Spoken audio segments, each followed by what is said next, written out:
Welcome to RealGM Radio. On today's episode, Mike Shearer of basketballpoetry.com stops by to talk about a couple of different things. Number one, we're going to talk about his piece on the Miami Heat's offense. You've seen the breakdowns. You've seen the fact that they're not running a ton of ball screens. We're going to break down exactly what it is that they're doing with this offense. It's not just that they're not running a lot of pick and roll. There's a lot more to it. We deep dive into the numbers. We take a look at some of the film, and we really get to the bottom of what they're doing in Miami and what this means for this team going forward and whether or not this offense is viable for the playoffs. So that's a fun conversation. And then we're going to jump into our long list for most improved player. To me, I think this might be the most fascinating, most interesting award that we have going right now this season. There's just a ton of guys that could qualify for most improved. It just feels like there's a lot of guys popping off the screen every single night. So we're going to get into a bunch of names for possibly winning that award and that list. I think you're really going to enjoy this episode. Let's jump in.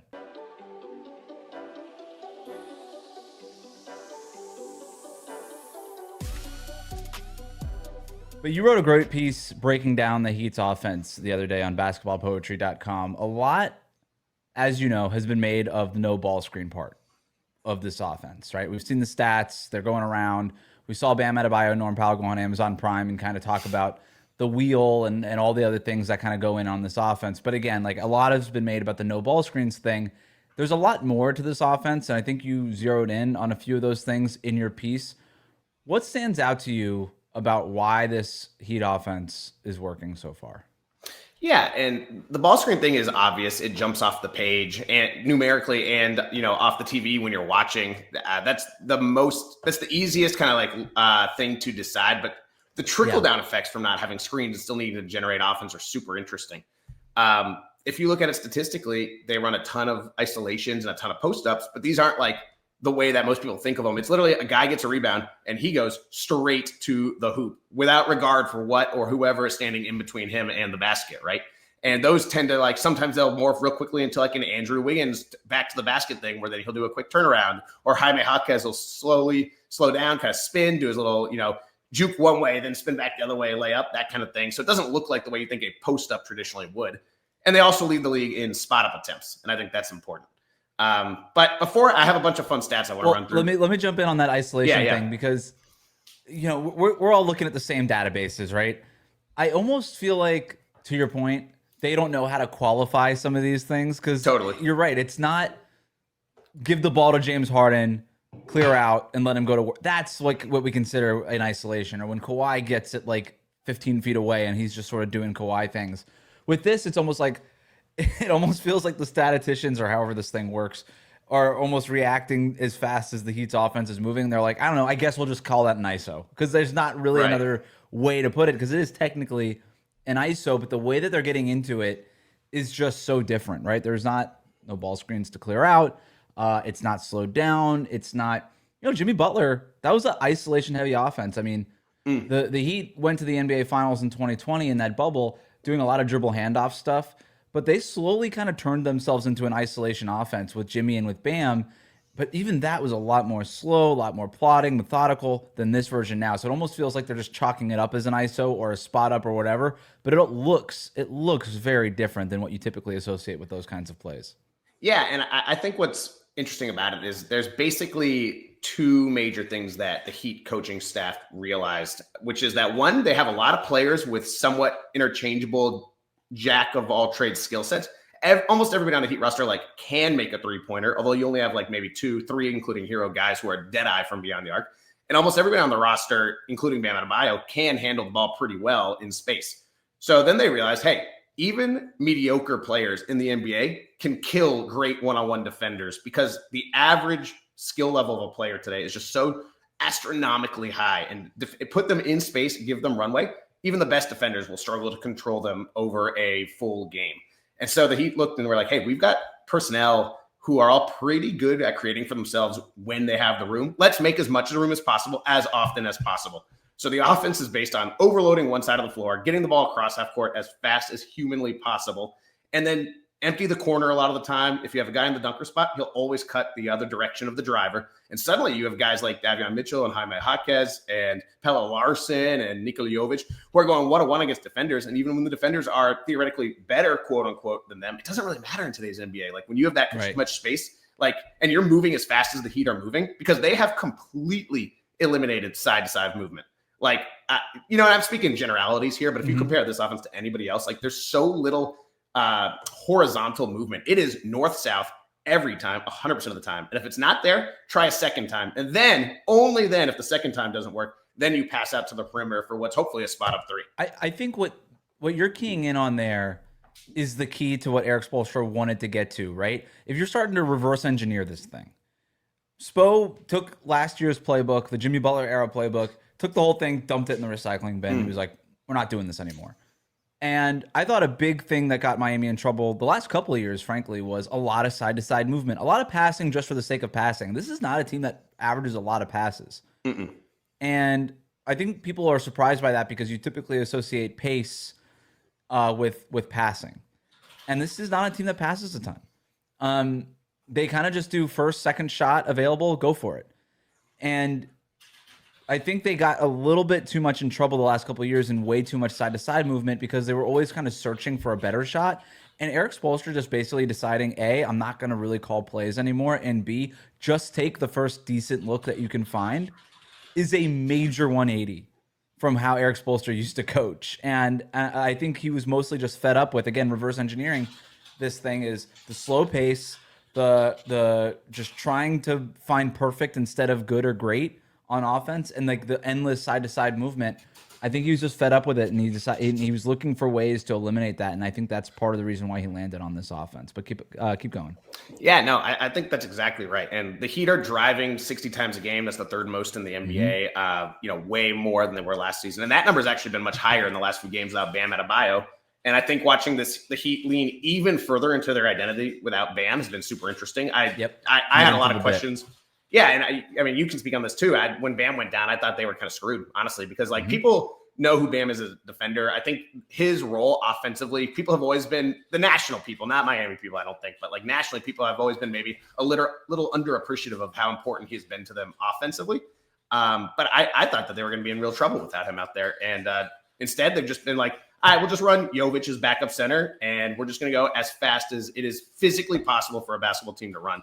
And I'm sure they get absolutely crushed on the boards now, but there's other ways to make up for it. We saw Jared Allen played like 20 minutes, basically couldn't keep up after a strong beginning of the first quarter. They like, we'll just run faster than them, and he couldn't keep up, had to get played off the court. Yeah, that's the other thing that stands out. It's the commitment to what it is that they're doing and realizing just the acknowledgement of, you know what, we're not going to be a good rebounding team. We're just not going to do it. It's not part of it's not part of our formula anymore. And when Bam left, there was a lot of conversation about, hey, can they go get another big? Like, what do they do? Do they bring up Vlad Golden on their two-way contract? Like, he's a big body. Is he going to play? And they just said, no, we're just going to lose the rebounding battle by 20 rebounds a game. But we're going to make up for it at the free throw line with pace, with all these other things. We're going to try to keep turnovers to a minimum.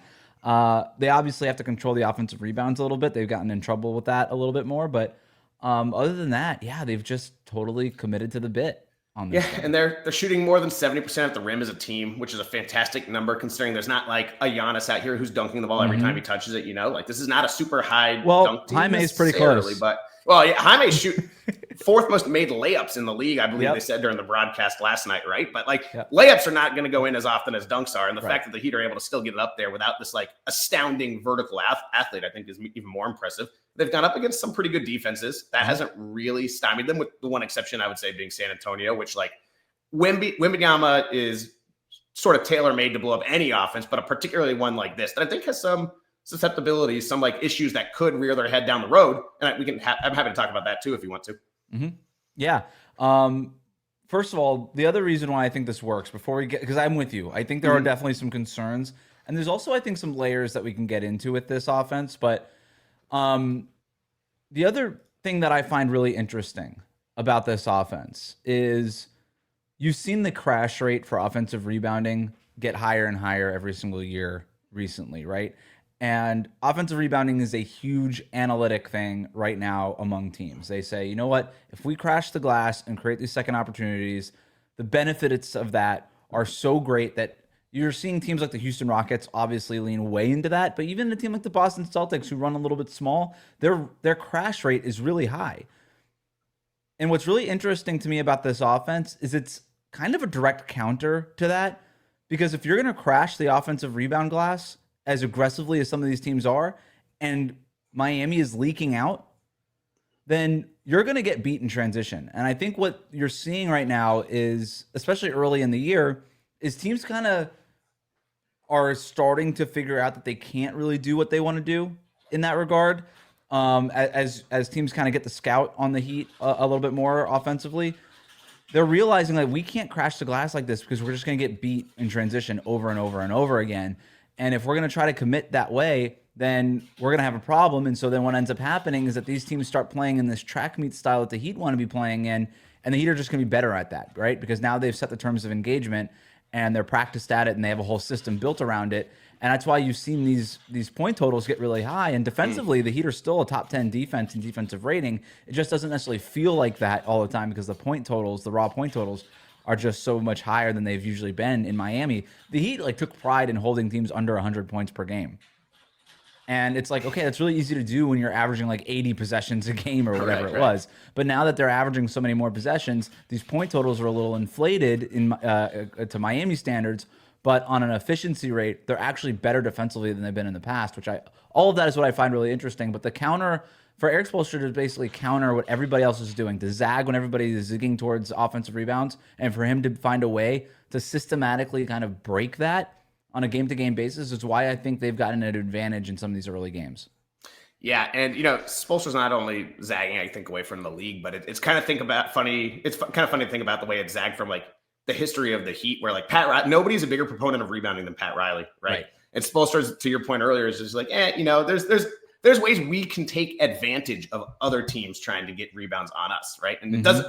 I think that balance is tricky to maintain. We'll see, because there are going to be some teams like, the inevitable games against the Rockets, for example, are going to be fascinating, right? Like, but definitely weaponizing another team's aggressiveness is always fun to watch. That jujitsu is always interesting. Right, exactly. So and the other thing I think that's interesting on the team that I kind of glossed over real briefly is like, it's not just that there's not a lot of on-ball screens. There's not a lot of off-ball screens.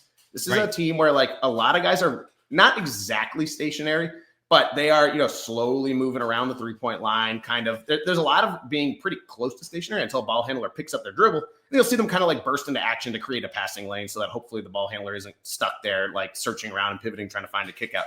So there's just not a lot going on in general. And a metric I like, because frankly, I'm the only one I've seen say it, and so that makes me feel extra special with it, is that if you take like the distance run by the actual Miami Heat and divide it by the number of possessions they've had, they are traveling the third least amount on any given possession in the entire league. Like the ball handler is going straight to the hoop, so there's no side to side movement, and everybody else off ball is kind of just chilling until they need to move. There's just very little extra off ball activity going on, and that is very contrary to the way that modern NBA is supposed to be played. It's very different than like the way the Pacers push the pace. The Pacers, nobody in the league does as much stuff off the ball, in my opinion, as the Pacers. You just don't see it with Miami. Yeah, but at the same time, if you're going to go back to that average kind of speed and distance section on the NBA stats website, their average speed offensively leads the league. So when they are moving, they're moving fast. They're averaging 5.2 miles per hour. The next closest team is the Indiana Pacers at 5. I mean, they're with a bullet, like the fastest team in the league, just running. Yeah. And part of that is just because they have some athletes. Andrew Wiggins, Davion Mitchell is like a fastball with the ball in his hands. But again, it's just like, hey, when you do move, do it as fast as you possibly can. You're going to be in a full-on sprint. And when you're not setting these ball screens and when you're not a pick and roll offense, the way some of these, because you know what a pick and roll offense looks like. Everybody knows what it is at this point. Like you've got the point guard at the top, let's call it the center, setting that high screen. You've got them kind of running that pick and roll in the middle of the floor, and you got 3 guys kind of standing around. You got one guy planted in the corner. You have another guy above the break. Like you kind of know what this offense looks like, and they're not really moving. But that's really the one. And then when you run that pick and roll, and then when that pick and roll fails, and this is what the Orlando Magic, by the way, are trying to figure out right now. But like when that initial action fails, what's that second thing? And then you kind of, you've worked like 4, 5, 6 seconds into the shot clock. It didn't work. Pull it back out, run a second action. Okay, that didn't work. Pull it back out, run a third action. When you're not running that initial ball screen kind of pick and roll offense, that it's not heliocentric, right? Because there's 2 guys involved, but it's just a very basic sort of initial trigger. When you're not running that, you're actually kind of, with Miami, they're at the same time setting up multiple actions at the same time, right? Because when one guy drives, it's not a ton of off-ball movement. They're not setting off-ball screens, but you just have another guy just sort of sliding over and filling. Mhm. And so when this guy is driving, you're simultaneously setting up that second action, because then that drive doesn't work. Let's say you kick it out, and then that guy's filling, or that guy's driving, and then another guy's coming in over and filling. And so you're kind of setting up these simultaneous actions all the time. And I think that's why that's why the pace is what it is, because instead of wasting kind of 4 seconds to get into that second action, it's just happening bang, bang. And I think that's been really interesting for the Heat's offense too, because you're seeing defenses sort of get scrambled in real time. Like, oh my God, we weren't ready for that. We stopped the first thing. Hooray, high fives, everyone. Oh my God, somebody's at the rim already. You know? Yeah. You just don't give the time. Really, their whole strategy right now is don't give the defense time to react. Right. So, if they stop the first one, great. We'll go to the second one. It doesn't have to be complicated. If anything is done fast enough in the NBA, it'll usually work pretty well. This is why every single coach every year is like, please God, guys, run faster. Let's run harder. Let's run faster. It'll work. And I think that the league is finally starting to figure that out. But Miami's leaned into it a lot harder than anybody else right now. So you raised some red flags. Red flags might be too harsh, but you've raised some concerns about this offense. Specifically, you talked about the interesting way in which they space and how so many guys are occupying that baseline area and what that could mean for the other side of the court. Right. You just, to your point, when you see a pick and roll offense, you could pretty much with your eyes closed chart exactly where along the arc everybody else is going to be besides those two guys. With Miami, they're still trying to figure out the exact right places to be at the right times. And I think that there's very clearly been teachings around, like, you're supposed to stand here when the driver is here. Mm-hmm. Guys are still trying to figure out exactly when to move and when to fill a teammate's place and that sort of thing. And there's at least once a game, you'll see a guy on the dunker spot. You can tell he's taught, wait 3 seconds, cut to the other side, then get out, exit to the corner. And the guy in the corner will forget, and they'll just be standing there. And then the dunker spot guy runs right into the guy in the corner, literally sometimes runs into them and like shoves them and like, hey, you're supposed to be up there now. So some of that is, I think, just like learning the muscle memory of doing something so different. Some of it is going to be inherent in any kind of system like this, where there's a little bit of chaos, a little bit of read and react, where like guys have to all be in tune, have this hive mind that they're still trying to figure out. But some of it is like, if you have 3 guys along the baseline and you have 3 or 4 that are on one side of the court, there is going to be a little bit of tightness sometimes if guys aren't step-by-step perfect. So we're still waiting to see, like, what are the long-term ramifications if the league starts zoning up against this Heat offense more? And teams have definitely tried it. The issue with the zone is when the other team's crossing half court in 3.5 seconds, like the Heat are, you can't always get into your zone correctly, right? Like, it takes time to set up a zone. And I think that's one reason teams have been unwilling to really lean too hard into it. But smart teams, fast teams are going to figure out that, like, hey, we really only need 2 guys to guard this side of the court. And we can always put our center in the middle, or we can always put some rim protecting, for like close to the paint to help out on these drives if everybody else is in their right spot on the zone.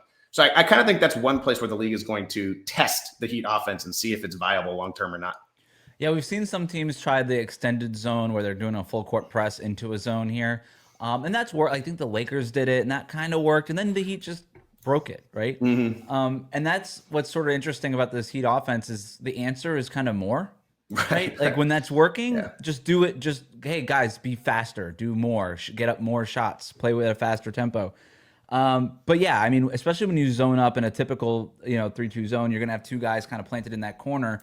And if you've got 2 guys zoned up in the corners, that's going to grind those gears of that wheel that they're trying to run a little bit. And you're starting to see teams experiment with that a little bit more. But again, when the Heat are as good as they are defensively, and they are good defensively this year, and they're getting out in transition off of a stop or a steal or a defensive rebound or whatever, it's just really hard to set up the way that you want to set up, to your point.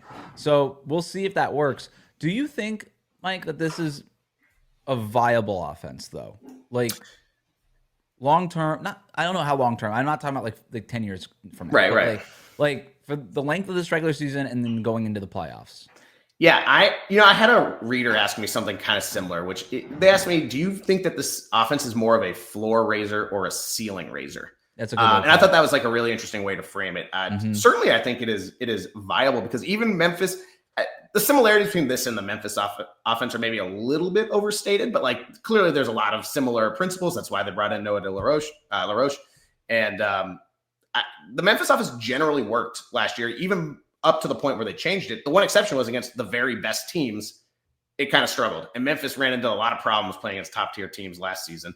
And I do wonder if maybe that this isn't something where like the Heat don't really have a ton of like plus advantage creators in a traditional sense, right? This is not a team with an overwhelming all NBA level offensive talent who kind of spearheads the offense and everyone flows off of them. One of the reasons this works so well is everybody on the Heat is pretty good at a lot of things, There's nobody who's that super duper star on offense. And Tyler Herro coming back will help this. And I think we should talk more about that in a second too.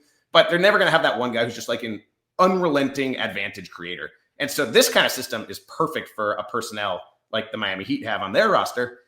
Will it last through the regular season? I'm pretty optimistic it will. I'm very curious to see how it does in the playoffs against dialed-in defenses that are playing it every night back to back to back. And as a side note, I'm really pumped to see what Cleveland does and New York does in the second nights of their 2 in a row that the Heat have. Because they just played Cleveland last night. They're playing Cleveland again immediately. And then 2 straight games of the Knicks. How those teams are able to adjust on a second night, I think might be like a little bit of a hint as to how well this could do in the playoffs. The other thing, too, is because teams are taken so aback by it during the regular season, Miami's foul rate is like their free throw rate is sky high right now. And if teams are dialed in a little bit more, that's going to take the free throw rate off the table a little bit, I would imagine, unless, because you just see these defenses get their hands caught in the cookie jar where they're a half step behind the play and they just reach and then that's a foul. Right. If they're a little bit more dialed in and playing with a little bit more urgency and intensity in the playoffs, are those cookie jar moments fewer and further in between? And if that's the case, the Heat they're just sort of an average 3-point shooting team. And they're making up for a lot of that at the free throw line. And if that starts to go away, plus just generally in the playoffs, you allow a little bit more physicality. And so maybe the free throw rate drops a little bit more anyway. I have a few questions about that. To your reader's question, I think this is definitely more of a floor raiser than a ceiling raiser. Okay, to me, that's fine. Yeah, Miami's floor offensively was in the basement before. Like, raise the floor before we start talking about the ceiling. Like, your floor, like the foundation of the house was broken. And I think with this offense, they fixed the foundation of the house. And I think that sets up for a lot of really interesting questions going forward. The first one being Tyler Herro. And one of the big questions locally in Miami, that's obviously where I am, is what does this mean for Tyler Herro, who thrived as a pick and roll ball handler last year, made his first All-Star game of his career. They ran him in a ton of pick and rolls, taking advantages of drop defenses, coming off of a Bam Adebayo or whoever ball screen and just sort of launching from 3. And that was kind of Tyler Herro's bread and butter last year. You now take that away from him. What is he in this offense? And Tyler Herro's also been criticized for maybe dribbling the ball a little bit too much, holding the ball a little bit too much, kind of dancing in the mid-range a little bit too much. That stuff does not fit in this offense. Personally, I don't know how you feel. I think he'll be able to adjust to this offense. I think that there's a spot for him, not only in the way that they play, but also to add some things that they don't currently do. But where are you on this? Yeah, so I think the adjustment is going to be 100% mental for Herro because physically, this is actually the exact offensive system that should boost him. He's exactly like the other guys, better, but like them in the way that like he's not necessarily been a one-on-one in the half-court advantage creator. He's never been at his best getting to the rim, for example. Like he's not getting 2 feet in the paint on every possession. Even though he got a lot better at that last year, it has not been and will not be his strength. But put him in this much space and get him on the run. And with the threat of his pull-up 3, something else that like Norm Powell's basically the only pull-up 3 threat on the Heat roster. Like I think if he applies himself and buys in, he should thrive here. But as a guy who was just an all-star, who is going to care about maybe being like in a more traditional setting. We saw it with Morant last year. The offense was doing great, but Morant didn't necessarily thrive in it the way he thought he should. And I'm not saying Hero's going to come in and torpedo the system or anything like that, but I do think he's going to have to completely shift his mindset and embrace it and be like, hey, in an offense like this, there are going to be nights where like everything runs through Jaime Jaquez. There are going to be nights where everything runs through Norm Powell. And those are going to happen a lot more than they did last year. And like, if he's able to embrace that, I think he should have a huge positive effect, multiplier effect on this, because he is one of their best. He's their best ball handler, one of their best shooters. That kind of skill set should play great in this offense. He should be taking 12 threes a game in this offense, minimum. I mean, his pull-up 3 is a weapon, and the degree of difficulty on his three-point shot really, it got a lot harder for him after Jimmy Butler got traded last year. But before the Jimmy Butler trade, he was shooting 40% from 3. I mean, he was right up there with Steph Curry and some of these other guys in terms of Anthony Edwards, in terms of three-point shooting numbers and efficiency and all that stuff. But then the degree of difficulty got so hard on those shots that he dropped to like whatever he ended up being, like 37% or something like that. I think that there's an opportunity to take a lot more easy shots in this offense, a lot more early shot clock, kind of pull up, shoot this thing, don't think twice about it. I think Tyler Herro is going to thrive in this offense. I think it'll be a good fit for him, and I think they really need him, right? Like we saw some of the struggles that they had even when Norm Powell was out for 3 games with the groin strain. You know, you can't just have the one shooter. In today's NBA, you need multiples of them. But even Norm Powell is a right up to the three-point line, three-point shooter. Tyler Herro's a guy that's going to shoot from 30 feet. Like he really spaces the floor in a way that Norm Powell doesn't even space the floor. And to see that effect on this offense and create more of those driving lanes and things like that and his gravity, I'm really intrigued. The other part about this too is maybe they could run more pick and roll, right? Like Tyler Herro has developed, he's not an elite pick and roll ball handler, but he's really developed that part of his game. And if you can include him with Bam and even getting Khalil Ware involved in some lobs and stuff that hasn't frankly been there for Khalil early in the year right now, if you can get Tyler Herro to add some of that stuff to the game, I don't think that Eric Spoelstra is opposed to it as much as this offensive system has worked. I think he's willing to add layers to it. If I know anything about Eric Spoelstra, he doesn't want to be predictable. That's the last thing he wants to be. So if he's able to kind of toggle between, hey, let's just run a pick and roll really quick for a couple straight possessions and then right back into the ball screen wheel thing that we're doing over here, I think he'd be willing to do that.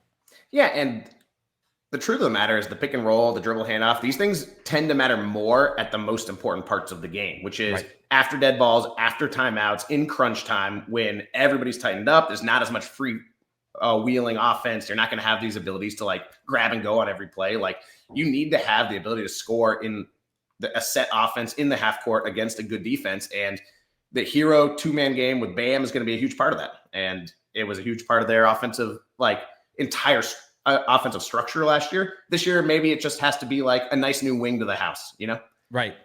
The only other thing I want to talk about here with you is imagining a little bit longer term for Miami. We know that they're always involved in star trades and stuff like that. When you think of a star player, right? Because the obvious name that's out there right now is Ja Morant, and maybe that's cooled off a little bit here. I don't know. Trae Young is another name. I don't see those guys thriving in this offense necessarily, right? They're not bigger bodies. We know Ja Morant won't. We know how Ja feels about it. Even if he would thrive in it, he's like, I don't care. Trae Young is a ball screen guy, right? Like that's his whole thing. I'm trying to think of star players who would fit this offense. And not necessarily saying that they're going to get traded to this offense or whatever, but like if you're the Heat and you're thinking about star players who you could target, what are the kind of players, and you can even give me names if you want, that would thrive in this offense? There's one name that stands out to me that if I'm the Heat, like that would be the dream target. Might have been the dream target regardless, but really in this offense, it would be my dream target. But is there anybody that comes to mind for you? Yeah, it hasn't. So I haven't thought about this before. I'm no good at trade stuff off the top of my head, but I will say any sort of ball handling four is going to thrive. And Giannis is obviously the one everybody's going to jump to and thinks of. Yeah. Like he would just be so good in the system. Even like Mobley's obviously not available, but players like Mobley who are ball handling fours, but not necessarily shooting fours. This is like we're seeing Jaime Jaquez do this kind of stuff where he's probably my front runner for sixth man of the year right now. He looks almost unstoppable when he's on the court at times. And like guys like Giannis and Mobley have the similar skill set, but are just leagues above where Jaime is. No offense to Jaquez, who's awesome, right? And so definitely there are a lot of talented fours in the league right now. Those are the two that come to mind right off my head. But anybody like that with size and power and ball handling is going to thrive in a system like this. Yep, Giannis was the name that came to mind. Yeah. And it's even more exciting to think about him potentially in Miami than it's ever been. You know, every fan base. It's always pretty exciting to think about Giannis. Basically anywhere other than where he is, unfortunately, for Milwaukee fans, that just seems to be the way it goes. But I've enjoyed this Milwaukee Bucks team, for the record. I know that they're in a little. They got a nice little win over Dallas, forced their GM to get fired. But yeah. And I mean, no shade to the Bucks in that either. Like we're about to talk about a Milwaukee player, I suspect. Certainly I will. But before I go, I have one last thought on Miami, which was that if there is one more thing about this offense that leaves me a little bit nervous, which is the trickle-down effect of the spacing means that they are both the worst offensive rebounding team in the league. And that's partially personnel-driven. But they're also a bottom six transition defense. And they have so many guys who are close to the baseline start, at least two, often three. And a driver comes in, and we know they're driving very often. The guy shows the layup. Half the time they fall down. The other team's off to the races. And a hallmark of Spoelstra defenses over the years has been transition defense. This team, if the season ended now, would have the worst transition defense mark of Spoelstra's entire career with the Heat. It has never been lower than the 24th that it is right now. And I wonder, like, analytics people, to your point, love offensive rebound and they love transition defense. To be bad at both those things does make me nervous. Yep. I agree with 100%. I think the offensive rebounding is what it is. Transition defense, I think there's going to be ways for them to try to get a little bit better. They're probably not going to be an elite transition defense. They're not going to be the Houston Rockets in that way. But could you figure out ways to get back and limit more of those transition opportunities? And that, you know, they've had some games where they've turned the ball over a little bit too much. And if you start cleaning some of that stuff up, then it obviously helps. And then having Bam there to clean up some of the rebounding stuff would obviously help too. But Definitely something to watch. The other thing I want to talk to you about on today's episode is our most improved player shortlist. So you and I were messaging back and forth before this. It's something that I've been thinking about watching these first 3 weeks of basketball. Is feels like there's a lot of guys that could win most improved player this year, like more than usual. Yes. There's seasons where it feels like there's just not a ton of guys who are candidates for this award. This might early on be my most interesting award so far because, again, there's just so many guys that when you're watching these games on a night-to-night basis just pop, as in, wow, that guy is way better than he was last year. So I kind of wanted to have you on because I know that you pay attention to these kinds of things. You're dialed in. I specifically asked you on the show this week because I wanted to have this conversation about most improved player. So you're exactly who I wanted to talk to about this. But you and I prepared our sort of long list / short list of most improved player. We're not going to like do a ballot right now. I just want to kind of put a list together of candidates. Let's do it draft style, not in any particular order necessarily. Just sort of pick the next guy you want to talk about. That's how, but we're basically just going to go back and forth. I want you to go first. A lot of pressure. What's interesting is there's a lot of guys, like you said, we both came up with double-digit long lists, I know. Yes. And it is fun to think about like players in different parts of their life cycle. I have some guys on my list that are MVP candidates. I have some guys on my list who are like hoping to get, their first real NBA contract. But I think I'm going to start with maybe the most obvious one off the top, which is Austin Reeves. Mm-hmm. And I don't think Austin Reeves would make my final ballot because I suspect that as the Lakers gain better health, when LeBron James comes back, when Luka Doncic comes back, I think that they're just going to siphon away some of the usage from Reeves. But Reeves is so interesting because he's playing for a real NBA contract right now for his next one. And, there was no extension on the table because he's so underpaid right now. There was no way for the Lakers to give him more money. He's going to go into the offseason. He's going to get a lot of money if he can keep playing like this. And, he's averaging 30 points per game. He's leading the league in free throws per game, which I think is so super interesting. Something he's always been good at, but especially how much runway he's had without LeBron and without Luka. Like he's just getting the line a crazy amount. Also averaging 9 assists a game, though. And I think this is one area where he's vastly improved. Like he's a legitimate point guard now, not just like a combo guard or a shooting guard.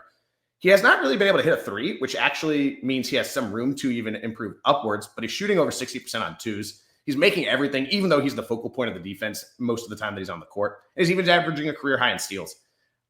But like really, the numbers aren't really doing it justice. Like he's in the 100th percentile in usage. Like everything the Lakers do runs through him. His numbers don't take a massive hit next to Luka. Last year, he was actually better next to Luka. This year, he's only averaging 25 and 8 instead of 30 and 9 when Luka's on the court. Like this is a guy who looks like he can be a real offensive number one option on a good team. And those guys are maximum players. So we'll see if it holds. The LeBron stuff come back. There's reasons to think it won't, but if we're just looking at the sample size of the first 8 or 10 games, then Reeves has to be in the top 3 for most people, I think. I'm glad you brought up the assist part of this because the shooting, the 3-point shot, you said already, not where it needs to be. The 2-point shot is a little hot. I think most of that just sort of balances out in somewhere in the middle, and he ends up kind of just being what he is shooting-wise. But also some of this is a huge opportunity. Luka Doncic missed some games. LeBron obviously has not played.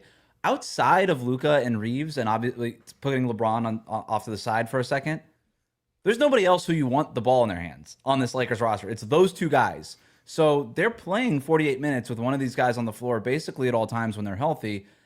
And that's when you're seeing Reeves really kind of step up as that number one option. He's been phenomenal. This is not me taking anything away from him. The playmaking part of it is the real key there, because if you're able to run him with Luka and have him set Luka up, and then obviously vice versa, because we know what Luka is as a playmaker. When to me, the more fascinating part about all of this, beyond just the most improved candidacy here, is when Luka's been at his best, or rather when the Dallas Mavericks were at their best with Luka, it's when he was playing next to Jalen Brunson or Kyrie Irving. And Austin Reeves has stepped into that role. And if I'm the Lakers, I feel really good after these first few weeks of, yep, we're going to bring back Reeves, whatever it costs. We got him. We've got Luka. Now we know the formula. Whatever happens with LeBron, we'll get to all that. But we know that that's the formula. We got to have these guys in our backcourt. And if Reeves is really this guy, then you got to feel even better about this Lakers future than you did even after the Luka trade. So I had him on my list too. He's the obvious name. Anything else on Reeves before I give you my next guy? No, I'm ready. Kind of in the same territory, kind of sticking with the big names early on here. Can Tyrese Maxey win this award twice? He won it in 2024, and now so 2 years ago, and you're seeing his numbers skyrocket even more. I think he's more deserving of it now than he was then. He's averaging 33 points per game on 47% shooting, 44% from three. Again, like Reeves, the assist rate is up, the playmaking is up. You look at this Philadelphia 76ers team that is one of the more surprising teams, best stories in the league right now, has a legit chance to be one of the top 4 seeds in the Eastern Conference this year. They have also just shifted everything in Philadelphia towards Maxey. Like, this feels like Tyrese Maxey's team now, right? They're playing up tempo. There's a good vibe around the team. It's not like this head down, always injured, flopping all the time sort of Joel Embiid ethos anymore. It's very much feels like a Tyrese Maxey, broad smile all the time, fun, watchable kind of team. And if this is really what the Sixers are, and they're running through Maxey, and they end up being a top 4 seed team, top 4 seed in the East, Maxey could be on MVP ballots by the end of the season. Now, I don't know that he's going to average 33 points per game all year, but he might. I don't know. I think he's playing great, and he just looks unstoppable in some of these games. I think he's been great. I think he's been absolutely phenomenal. And look, you can win MVPs multiple times. Why can't you win Most Improved Player multiple times? Yeah, I'm frustrated because I had him number 3 on my list, and I thought that was going to be a surprise for you, but you got him. You got to him before I did. Yeah, I mean, everything you said is right. He's leading the leagues in minutes. Like, Nick Nurse is, basically Tom Thibodeau 2.0, and like on this 76ers team that has way outplayed, I'd say, most people's preseason expectations, or at least succeeded in a different way than we thought. It's not like it's been on the back of Joel Embiid or Paul George or anything like that. It's been this amazing backcourt, Maxey first and foremost. Yeah, leading the league in field goal attempts, career high in assist rate, which I think is really interesting. Like a career, his true shooting, I think, is a career high as well. The defense has not really dropped off, I would say. Not that was ever his strong suit, but he's gotten better compared to where he was as a younger player. And I think that's still been passable. Yeah, Maxey winning it twice in a row would be such a fun storyline. And I think like if a guy is scoring 33 points per game, like he has to be included on a conversation for any award for which he is eligible. Yeah, I mean, he won this going from fun kind of point guard guy to all-star. But this award has recently gone to guys kind of taking that leap to sort of all NBA type of player, MVP ballot type of player. And that's the leap Maxey just made. So he would qualify for most improved based on the way that we voted on this award in the past. There's an interesting thing happening in Philly too, where it kind of reminds me of early Dwayne Wade and Shaquille O'Neal, where Shaq was sort of at the tail end of his career and wasn't exactly what he was with the Lakers anymore with the Heat. But then Dwayne Wade kind of took the baton after that first year of Shaq in Miami, where he was playing at that MVP level still. And then D-Wade just sort of succeeded him as the team's best player. And then they won the championship in 2006. I'm not saying that's going to happen in Philadelphia right now, but for people that question about like where Embiid fits into all this, yes, Embiid is making a ton of money. So is Paul George. But is the way that Maxey is playing as this legitimate alpha dog type of scoring guard, and the bargain that he's essentially on, you could afford to basically overpay on Joel Embiid if Embiid, who has looked better sort of every time he's on the court, if Embiid can kind of hit a level of high-end role player consistently, the kind of borderline all-star type of production, and Maxey's playing at this like MVP level production, I think there is a path forward for the Philadelphia 76ers. And I have to say, Maxey was the first guy I thought of when you were like, what player would you want to see in the Heat system? I was, Maxey isn't the physical guy, but in Miami, they took Precious Achiuwa over him. I remember. And and Maxey, just like with nobody in front of him except for one player, would be a sight to see. And one last point too is like, unlike say Reeves or one other guy I have on my list, like I don't think there's going to be a precipitous drop in his usage. Like he might get less efficient just because playing 41 minutes a night for an entire season is going to be brutal, even on a guy like Maxey who's in as good a shape as Maxey. But I don't think that Paul George coming back is suddenly going to siphon 5 shot attempts a game from him. I think Paul George is ready to migrate into sort of more of a supporting role. Well, we'll see, right? Maybe that's not true, but you just be a Kelly Oubre Jr., right? Like Kelly Oubre is already a junior. Kelly Oubre Jr. Oh, there you go. You're up next. All right. Well, I want to do a mea culpa to Bucks fans. I can already tell that my Giannis comment is going to go over poorly. And I didn't mean it like that. I swear I love Giannis in Milwaukee. But Ryan Rollins. So Ryan Rollins is sort of at a different point in his career. This is a guy who is a fringe NBA player basically until he found himself in Milwaukee. Took over the starting spot after Kevin Porter tweaked an ankle and then hurt his meniscus, I think, in the recovery, and he's kind of been out for a while. And Rollins is not going to be given that starting spot back anytime soon. So he's increased his scoring by more than 10 points per game. It's also increased on like a per possession level. But mostly, like, you just see a guy who, now that he knows he will play, is much less nervous, right? Like, he's way more confident launching threes, even off the dribble. He's way more aggressive taking the ball to the rack. He has been as good a defender as he's always been, maybe even better, because he's not nervous that, like, hey, one foul is going to get him sent to the bench. So, like, this is a guy who feels confident in his situation and is really paying off. And going from, 12th, 13th man, maybe looking at some G League stints, to being like an actual starter on a, right now playoff team is very impressive to me. He is one of my favorite guys for this award. He is the definition of what this award ought to be, right? Agreed. You got to get away from the Maxis and the John Morants, as much as we just named these guys winning this thing. Ryan Rollins, exactly what you just said. Kind of a fringe NBA guy. One wrong stop, career could be over, right? One bad injury, career could be over. To legitimate starter, not just because, and it felt like initially in Milwaukee, it was like, just kind of somebody's got to get these minutes at point guard, to a point where it's like, I don't know that I would trade Ryan Rollins for a lot of point guards right now if I were Milwaukee. He's kind of a perfect fit for what they want to do. The three-point shooting is awesome. He's been a 42% career three-point shooter. As a pick-and-roll ball handler, he's up in the 93rd percentile as a pick-and-roll ball handler right now. He's been tremendous. I mean, obviously it helps when you're passing to Giannis on a lot of those possessions, but hey, that's the job, right? You're playing for the Milwaukee Bucks, and you've been really good at it, and there's a lot of guards that have come through and not been that good at it. So he is just nailing all the job requirements right now. He's an excellent spot-up jump shooter. Like you mentioned, he defends well. He's a legitimate two-way player, and you think about the guys who have had success next to Giannis, it's these kinds of guys who can hit the spot-up threes, defend their position at a high level. You think about Drew Holiday at that spot. Like, Ryan Rollins isn't Drew Holiday, but it's a similar sort of mold, right? And that's sort of what you're looking for at that spot. Just a legit two-way player who you feel really good about if you're the Milwaukee Bucks. And it has me thinking differently about this Bucks team. His development here, him landing on this list, just makes you reconsider what is possible for the Bucks this year. Yeah, and like he's averaging 16 points a game, right? Like almost 17. Yeah. That's not a game manager. I think they would have been happy if Ryan Rollins had turned out to be an 11-point per game manager, shoot spot up threes in the corner kind of guy, right? Like He's been more than that, and that is why like Bucks are suddenly such a happy story. Let's go to my next guy here. Ryan Rollins was on my list. I want to go. Where do I want to go? Let's go Josh Giddey. First of all, he's averaging nearly a triple-double at 21, 9, and 9, essentially. What I like about Giddey, though, and by the way, I've always thought that people are way too hard on the Bulls for that Caruso trade.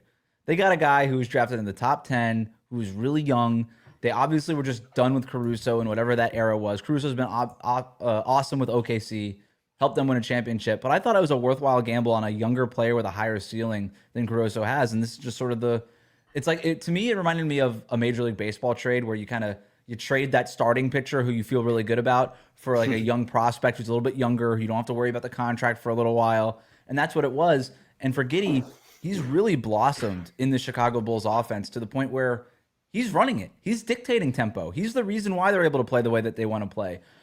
He's now shot 38% from three over the last 2 seasons, 47% on catch and shoot threes this season. That's great. He also gets to the basket more than ever. And another guy that might fit into this Heat offense, by the way, is a guy like Josh Giddey, who's just pedal to the metal, always racing to beat the yellow light. Josh Giddey.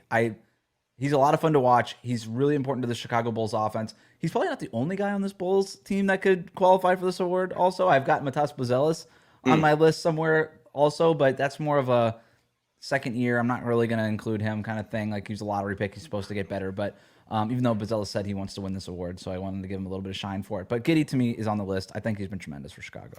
Buzelis is hilarious because last year he said, like, near the end of the season, he also wanted to win Rookie of the Year, and it's like, brother, there are 20 games left. You have a long way to go to do it, but I love the confidence. I know. What next year he's be like, I think MVP, honestly. Right. I just, that's the goal I set for myself. I'm trying to be realistic. Yeah, no. So Giddey is definitely. It's the upturn in physicality. It's the upturn in free throw attempts. It's the upturn in being able to get closer to the paint.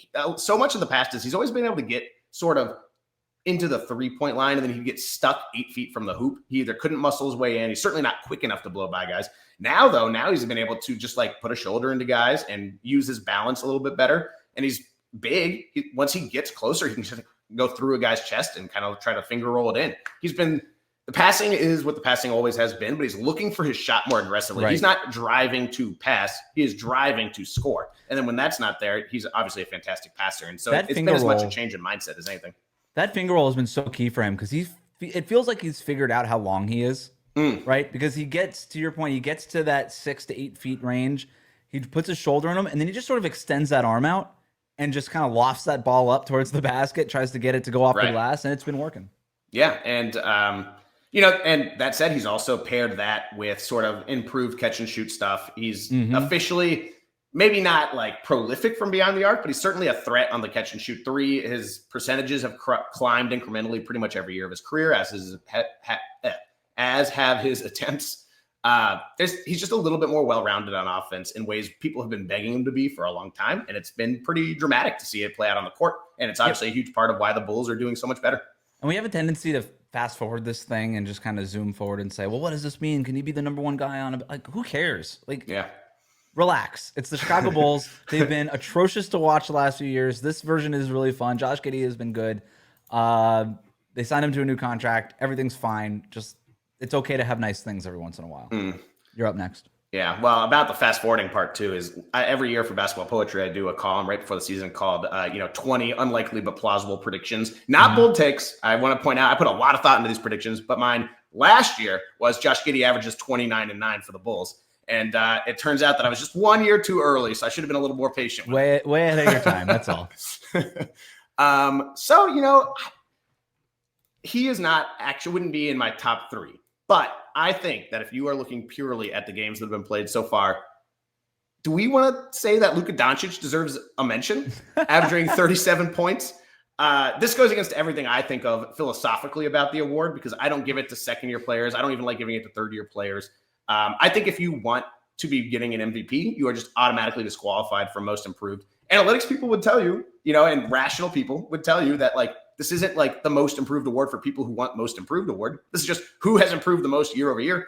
And going from averaging 30 points a game to 37 is a pretty hard to do thing. Obviously, this is on the basis of a couple of outlier games. I don't know that it's necessarily going to be him averaging James Harden-esque 37 for 60 games, but it is what it is right now. He's clearly trying harder defensively, I'd say. He's always had a nose for the ball. I think this year he's actually doing more of like the dirty stuff, just being in the right position, being a little less passive defensively, less hands on the knees, kind of trying to catch his breath in the corner kind of thing. How much that is based on being traded and just trying to prove Dallas wrong and that sort of thing. He's not going to win it. He won't deserve to win it necessarily, but if the season ended today, he'd have a fairly compelling statistical argument. One of his best passing seasons ever. Turnovers are down. Turnover rate is down. Career high in true shooting and a career high in scoring is a pretty killer combination on the usage rates we're talking about here. It's kind of a fascinating idea, right? Because you usually look at this award and say, who's taken that big leap in points per game production type of total? And Luka, to your point, obviously has done that. Small sample size. We'll see what happens. But defensively, he's clearly having the best year of his career defensively. Like, he's active, right? JJ Redick, I think, that gets a lot of credit. We talked about this on RealGM Radio last week of just asking him to play defense. Which is not something Jason Kidd was really asking him to do. Like, a lot of those Dallas systems were built to hide Luka Doncic. JJ Redick's like, we don't have a ton of options. We're kind of asking Marcus Smart to turn back the clock 5 years and him be an elite defender on a night-to-night basis. And then we got to play Jared Vanderbilt a few minutes every once in a while. Right. But, like, you have to defend for this to work at all. And because we don't have the personnel to hide you. And to Luka's credit, it's working. He's jumping passing lanes, or he's at least active in these passing lanes. He's chasing, he's guarding his position, he's doing a good job. It's an interesting idea to say, hey, here's the superstar player who's so confident in what he can do offensively. We're actually going to give him most improved for improving defensively. And most of that improvement defensively is just trying. And so it's sort of an interesting idea. He has improved his body, right? If you're going to make the case for Luka, it's best shape of his career. How much do we want to reward that? I think there's a case to be made for that. So that's an interesting one. I want to go my next pick. I want to go Jalen Duren. Yeah. on your Number list? one on my internal ballot, I have to say. That's going to be the guy that I would actually give the award to if it were up to me. Right now? Right now. You have a great case, right? So the production is what it is. It's awesome. Like the guy has made the all-star leap. Okay. So just right there, he's putting all-star type of numbers up. He might make the all-star team in the Eastern Conference this year. If that happens, he's going to be on ballots, point blank. But it's more than that. I think defensively, what Jalen Duren has done this year, the leap he's made on that end, is so key to everything that the Pistons are doing. Cade Cunningham is playing at an MVP caliber level. He took 45 shots the other night. Crazy. Whatever. I just love the trigger mentality of I'm just going to shoot this thing, even if it's not going. It was a ridiculous game to watch too. Anyone listening who hasn't should at least watch like the condensed game on League Pass because it's wild. What did Deion Waiters say a few years ago? He's like, my only regret was not taking more shots when his shots. That was how Cade Cunningham approached that game. He was like, I only made 14 of them. I should have taken 60 shots instead of 45. But for Duren, the other part of this is, offensively, they're going to rely on Cade, clearly, right? They had a lot of guys injured in that game, but still, they've been relying on him all year. Defensively, they're top 5 in defensive rating this year, basically have been for most of the last couple of weeks. Their paint defense is behind only Oklahoma City in terms of just limiting guys in the paint. And Oklahoma City is an elite paint defense. They have Chet Holmgren, Isaiah Hartenstein. Well, the Pistons have Jalen Duren and Isaiah Stewart, who are awesome in the paint. Their paint numbers are crazy, like what they're holding opponents to. Those two guys together, and they're leaning more into those two big lineups right now, especially with Tobias Harris out, have been awesome. And I wouldn't go back at this point, even when Tobias Harris gets healthy. I don't know what you do at that point, but these two big lineups have been huge for them. And Duren, they're giving up 7 points per 100 possessions less with Duren on the court defensively. That's the best number on the team. But just watching this guy play, he's more versatile defensively. He's consistently doing a nice job of showing onto perimeter players when he has to. He'll switch. He'll just straight up switch when he has to. They try not to do it, but he'll at least show and kind of stop things and flatten some of these possessions out. And what really stands out to me about Duren, he is so freaking sturdy. Like, that guy's built like Dwight Howard, right? He looks like Dwight Howard a little bit with just how built that guy is. But he's so sturdy. He's always up and down. He might lead the league in just sort of chest-to-chest contact. You just don't get that guy to move off of his spot, even when he gets called for a foul, even when you beat him. He's always up and down. He's sturdy. He doesn't give you quarter. He's tremendous defensively, and he's finally marrying the physicality part that he's always had to his game with sort of this understanding of I know where to be defensively. I'm efficient with my movements and all this stuff. I think he's been awesome. And then obviously everything that he's doing offensively has been great too. Yeah, and I want to delve into that defensive stuff even a little bit more, which is last year, Duren's defense, like the defensive rating with the Pistons with Duren on the floor was not particularly good unless he was there with Asar Thompson. And his on-off numbers were a bit of a mess, partially because he was being replaced by Isaiah Stewart.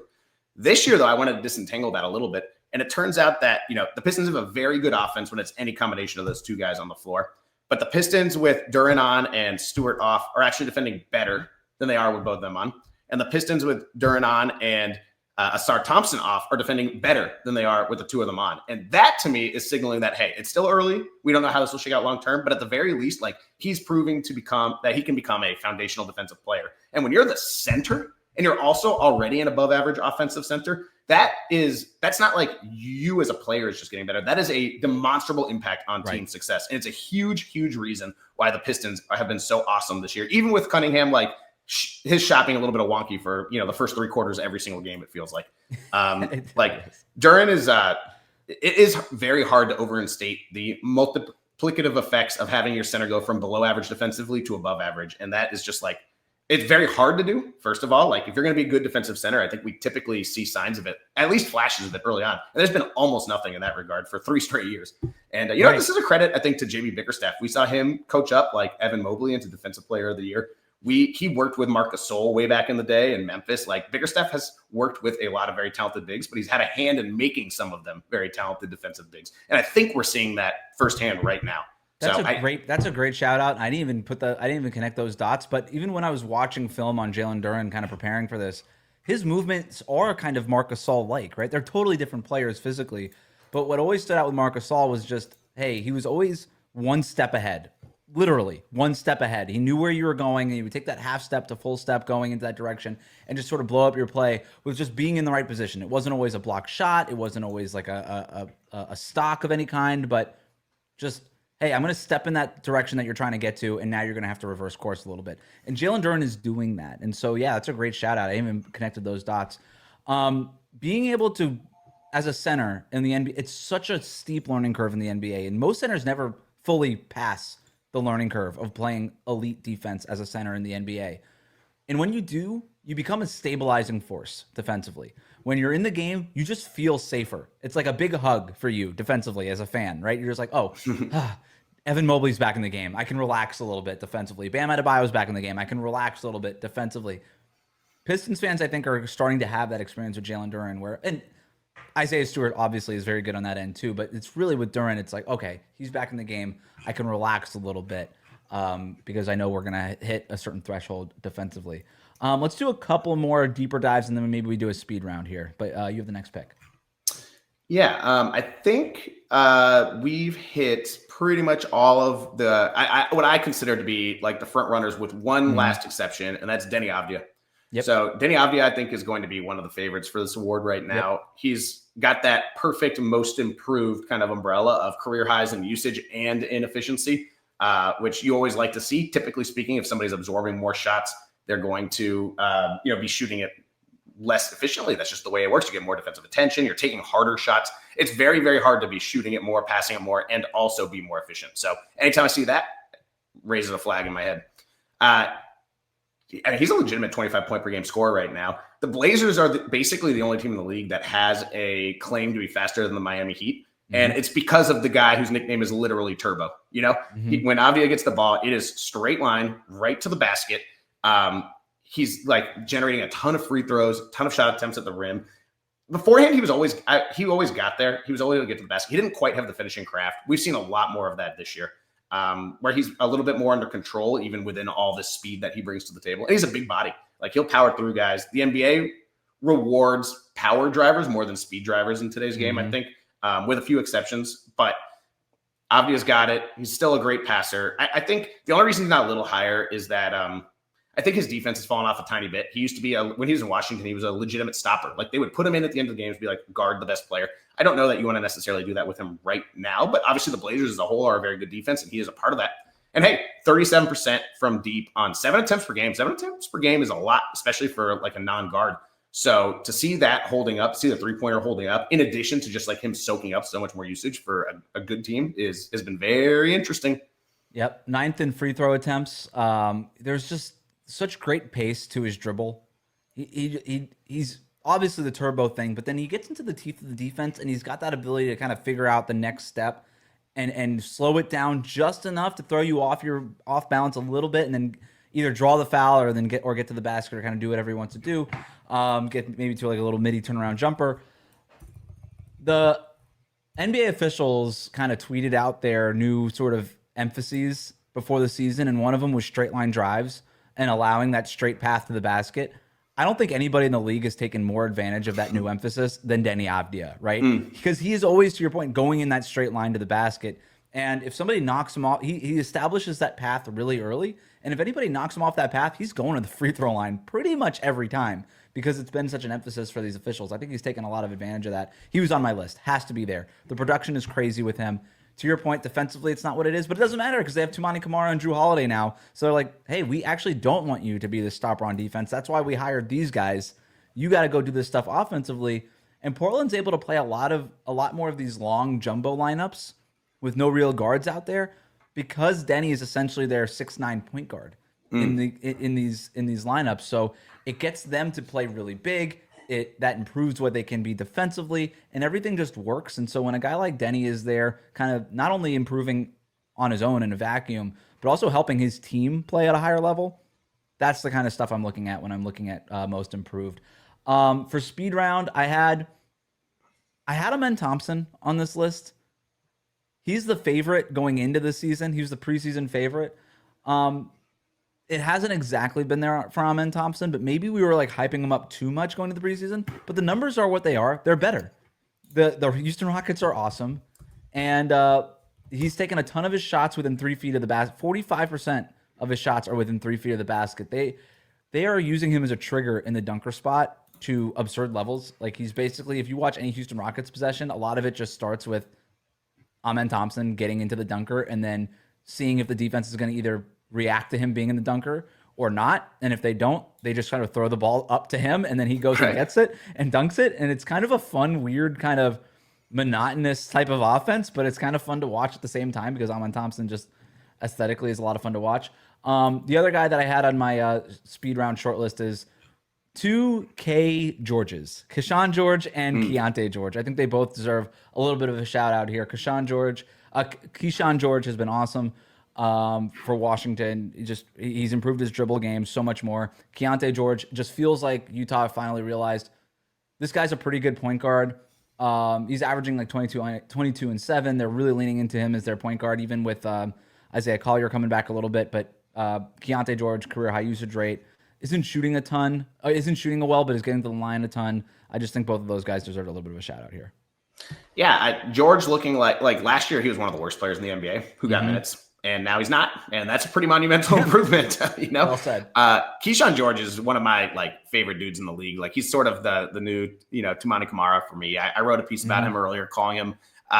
So have you ever read or seen the series Hitchhiker's Guide to the Galaxy? Is this something that you're familiar with at all? I've heard of it. Unfortunately, I am so uncultured that I sci-fi classic. Douglas Adams. Everyone should go check it out. This is seminal work in the genre. But there's a line in there, and it's a silly book. But the most useful item in the universe is a towel, because a towel can do anything you can want it to do. It dries you off, keeps you warm. You can use it as clothes. You dip the end in water, and you can turn it into a melee weapon.